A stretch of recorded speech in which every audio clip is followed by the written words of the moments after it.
네, 오늘 글로벌 픽 순서는 금창훈 기자와 함께합니다. 어서 오시죠. 안녕하세요. 네, 첫 소식 보겠습니다.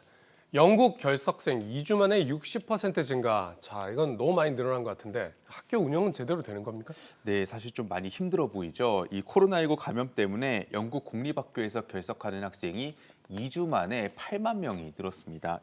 60%가 급증한 건데 결석생은 모두 20만 8천 명으로 전체 학생의 2.6%입니다. 이 학교 급별로 보면 중학생 결석률은 12.5%, 초등학생 결석률은 8.9%였습니다. 이 팬데믹 이전 학교 결석률이 평균 4에서 5%였는데 2배 이상 높습니다. 영국 학교장 협의회 제프 바톤 사무총장은 10월 말 이 학기 중 연휴의 영향으로 코로나 감염과 결석 학생이 늘었다고 분석했습니다. 네, 거의 10명 중에 1명이 못 나오고 있는 건데 영국에도 그 오미크론 변이 바이러스 상륙하지 않았습니까? 앞으로도 상황이 더 나빠질 것 같은데요. 네, 그렇습니다. 영국 교육계도 말씀하신 것 같은 오미크론에 대한 걱정을 하고 있습니다. 그래서 교직원들은 정부에 더 많은 지원을 요구하고 있습니다. 이 코로나는 학생뿐 아니라 교직원도 학교에 못 나오게 하고 있는데요. 안 그래도 대면 수업과 원격 수업을 병행하는 게 힘들었는데 가르칠 인원이 줄다 보니까 상황이 더 악화되고 있습니다. 이런 상황에도 당장 등교 중지를 하는 것엔 신중해야 한다는 목소리가 높은데요. 이 폴 화이트먼 영국 교원협회 사무총장은 곧 다가올 크리스마스 연휴에 코로나가 더 크게 퍼질 수 있다며 학교 문을 다시 닫기보다는 확산세가 커지기 전에 신중하게 대처하는 게 낫다고 주장을 했습니다. 네. 코로나로 결석 학생이 많은 영국, 학교 문을 닫는 것은 아직 고려하지 않고 있다. 네. 이런 내용으로 정리하겠습니다. 두 번째 소식 보겠습니다. 미국 대학 순위 조작 덜미. 자, 순위를 조작했다는 건 좀 심각한 내용 같은데 어떤 대학 순위를 어떤 대학이 조작을 한 겁니까? 네, 일단 미국 US 뉴스 앤 월드 리포트가 매년 연구 실적이나 논문 피인용률 등 다양한 지표를 활용해서 대학 순위를 발표하고 있는데요. 이 펜실베니아주의 템플 대학교 폭스 경영대학원이 이 평가에서 높은 점수를 받기 위해서 허위 자료를 제출한 것으로 드러났습니다. 이 연방 검사의 기소장을 보면 이 대학 MBA 입학 시험을 치른 학생 수, 학생들의 평균 근무 경력, 파트타임 근무 학생 비율 등의 수치가 조작이 됐습니다.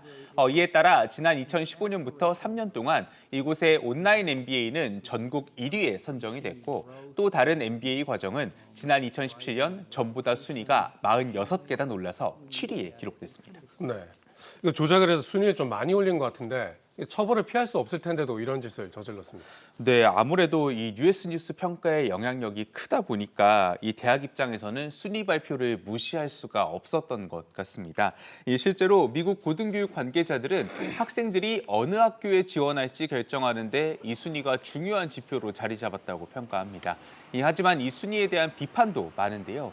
이 조지 워싱턴 대학 총장을 지낸 스티븐 조엘 트락텐버그는 이 순위가 부정한 방식의 돈벌이라면서 대학들이 1위에 대한 압박에 굴복하고 있다고 지적을 했습니다. 네.